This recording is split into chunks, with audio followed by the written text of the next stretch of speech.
Ang pipino.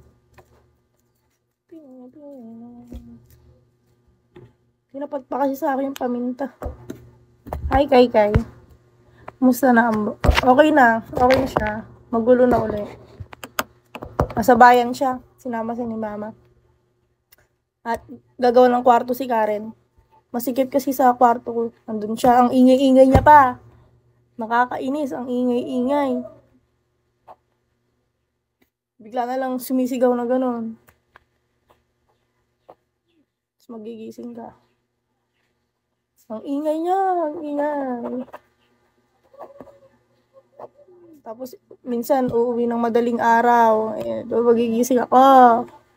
Tapos dadaldalin niya pa ako kung ano yung nangyari sa sa gig niya. Kukwento niya pa. Alam mo ba may lumapit sa akin bata, pina-carbon load ko. Ganon, ang ingay, magdadaldalin ka pa. Imbis na patulog ka na eh. Dadaldalin, magigising ka pa. Puyat malala. May sanay na sanay sa puyat. Nagigig kasi siya. Hi, Scott. Scott ba to? Basta yun. Yun na yun. Kai! Paras tayo ng name.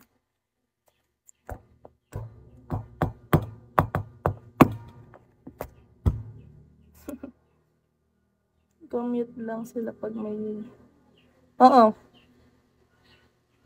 Inatid siya ni Pogi. O kaya ni Papa. Pag dito lang sa namin, sa lugar namin. Pero kapag malalayo, sa Tarlac, ganun, may sila. May motor sila. Kotse. Nirerentahan. Ganun. Nagato.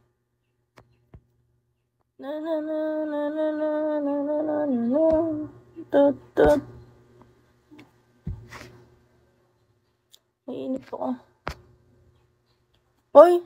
Asan na ba isang cellphone ni Kiana? Gagi, may may poster ako. Kanina ko lang, ginawa, ang tawag doon? Pa-epal. Pinopost niya yung ko, yung mga video ko sa Facebook. Nakakainis.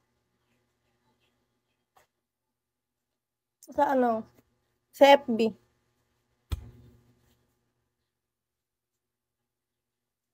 Nakita kasi nung pinsan ko eh. Akala niya ako daw yun. Mas famous pa siya sa akin. Tara. Loki nga lang yung ko eh. Yung Facebook ko eh. Kwan lang yung friends ko doon, 116. Tapos siya, 5K. Taray. Taray niya. Baka pagkamalan pa akong ako yung fake eh. Oo. Nadadami ata kay Karen. Masyado na kasing sikat. Hi, Jomi.